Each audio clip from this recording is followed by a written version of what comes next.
Selamat datang di kanal YouTube Reaksi bersama gue Ikhlas Ulamal di acara YouTube paling keren di dunia, Ikhlas Bereaksi, karena bereaksi harus ikhlas.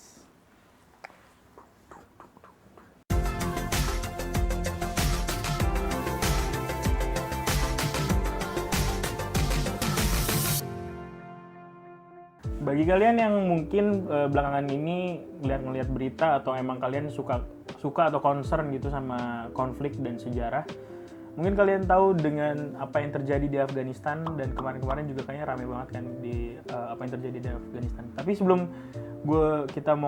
sebelum gue jelasin apa yang terjadi saat ini di Afghanistan, gue mau ngasih tahu lu tentang timeline dan sejarah apa itu Taliban, oke? Yang pertama adalah pada tahun 1960-an Taliban ini dibentuk sebagai organisasi atau juga faksi politik, atau bisa dibilang juga sebagai organisasi ekstrim Islamis gitu, ekstremis Islam yang dibentuk oleh Mullah Abdullah Baradar yang ketuanya sampai sekarang juga, dan Muhammad Umar. Mereka didukung oleh US saat itu.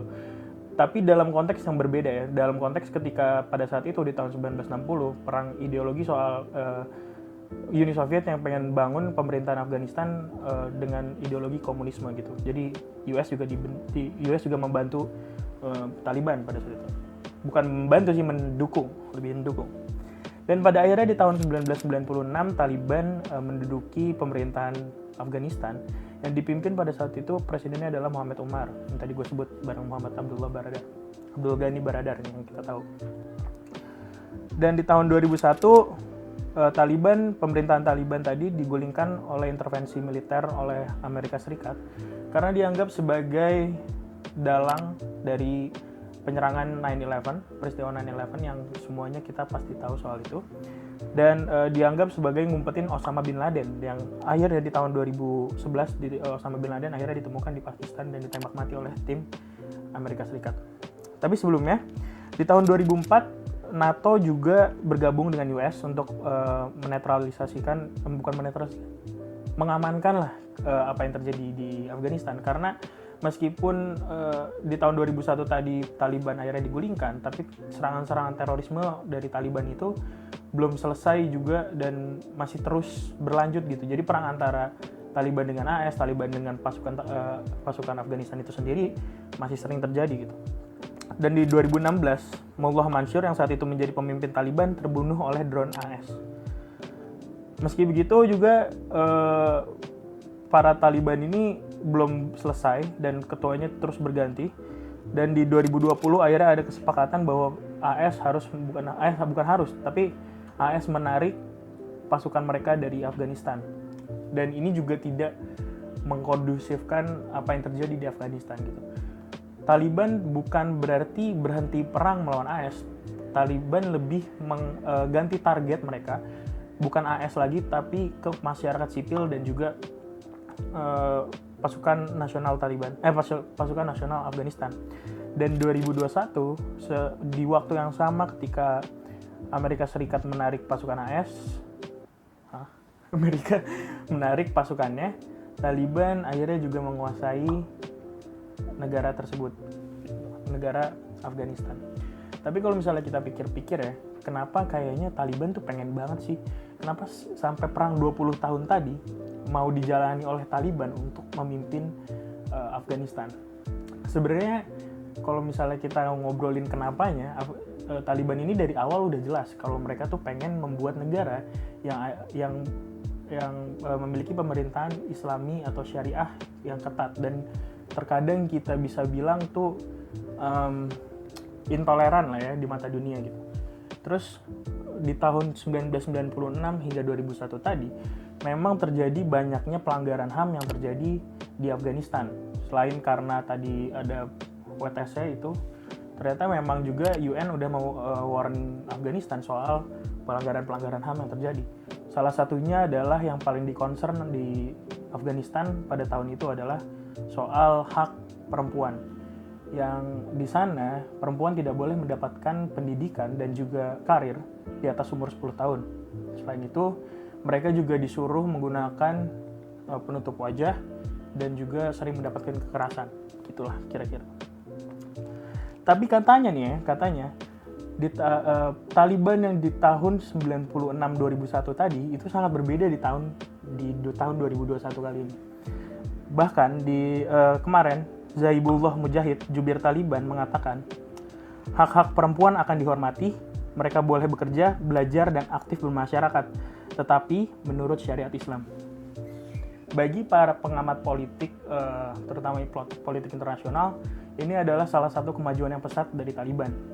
Ini salah satu bentuk bahwa Taliban yang dulu bukan Taliban yang sekarang. Bahkan ada beberapa pengamat yang mengatakan Taliban sekarang adalah neo-Taliban. Mereka mau berdiplomasi, bahkan mereka mau membuka pembicaraan dengan beberapa negara selain Amerika Serikat dan Pakistan tadi. Itu kayak ada Cina, Rusia, dan lain-lain. Tapi ini juga menjadi salah satu yang bisa kita cium sebagai omong kosong gitu ya. Mungkin kalau gue sendiri nyiumnya sebagai omong kosong. Karena dari kemarin, selain tadi ngobrolin soal hak perempuan, Taliban yang kemarin juga mengatakan bahwa mereka akan memberikan amnesti atau pengampunan bagi seluruh lawan-lawan mereka di masa lalu, bahkan lawan politiknya. Nah, ini kata pengamat dari Universitas Indonesia, Ridwan Habib. Dia bilang gini, karena kita tidak tahu garis politik Taliban ke depan. Walaupun mereka bilang neo-Taliban dengan lebih menghargai demokrasi, wanita, dan sebagainya. Tetapi jejak mereka di belakang penuh dengan kekerasan dan perlindungan terhadap gerakan-gerakan teror. Jadi, walaupun si jubir Taliban tadi mengatakan bahwa mereka akan berubah atau mereka sudah berubah, mereka sudah lebih dewasa kalau kata mereka, kita harus tetap berhati-hati dengan arah politik mereka di kedepannya. Karena dengan rekam jejak yang sangat mengerikan gitu. Ditambah juga dengan perlakuan mereka yang gue bisa bilang seperti bumerang terhadap kalimat-kalimat tadi gitu. Kayak banyak kejadian-kejadian yang sepertinya tidak mencerminkan kata si Zaibullah Mujahid tadi. Ketika ada demonstrasi dari warga Taliban dan yang menggunakan bendera Taliban sebagai bentuk demonstrasi tersebut, mereka akhirnya ditembaki oleh anak-anak buah Taliban yang sudah mencoret hukum HAM di sana. Belum juga menjadi resmi gitu kan, tapi udah mencoret HAM aja gitu. Dan itu sangat merusak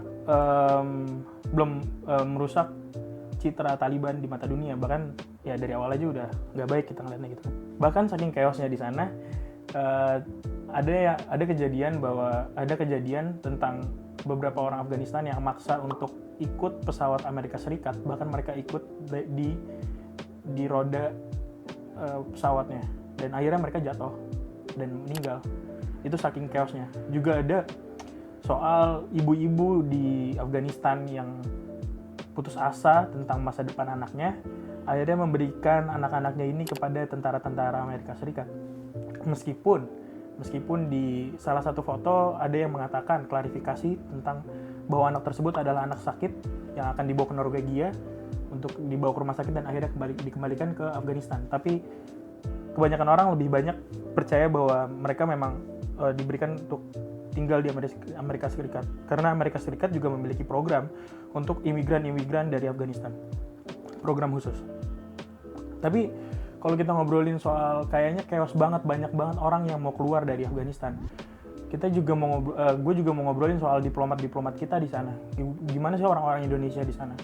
Kebetulan pada tanggal 21 Agustus kemarin, Ibu Menlu Retno Marsudi sudah melakukan konferensi pers di Halim Perdana Kusuma secara virtual tentunya, yang akan menjelaskan tentang bagaimana caranya mereka mengeluarkan orang-orang Indonesia di sana. Dan Ibu Menlu juga secara spesifik mengatakan bahwa ini harus berhati-hati dan bersifat rahasia, yang pada akhirnya sudah berhasil dikonfirmasi lewat Twitternya Ibu Menlu sendiri, yang mengatakan seluruh warga negara Indonesia berjumlah 26 orang yang kita evakuasi, semua dalam kondisi baik, satu catatan, satu diplomat dalam kondisi kurang sehat non-COVID dan akan segera dilakukan perawatan, ujar Ibu Retno.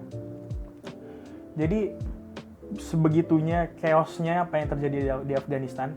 Bahkan juga gue mendapatkan kabar bahwa saking banyaknya orang yang pengen keluar dari Afghanistan, belum ada 24 jam dari take hari ini, kemarin itu ada yang 7 orang meninggal.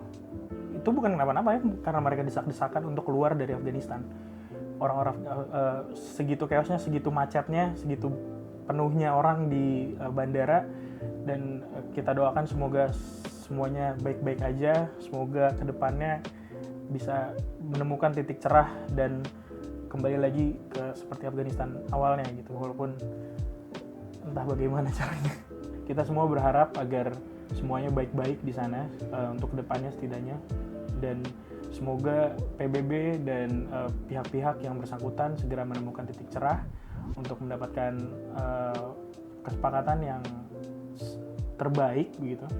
Dan untuk kita juga, apa yang bisa kita lakukan adalah jika ada donasi atau apapun bantuan yang bisa kita berikan, setidaknya doa itu kita berikan ke sahabat-sahabat kita, ke kawan-kawan kita yang di sana, untuk saudara-saudara kita yang di sana, agar mereka tahu bahwa ada orang-orang yang peduli dengan mereka, dan agar mereka tahu bahwa ada orang-orang yang ingin mereka hidup seperti orang-orang lainnya.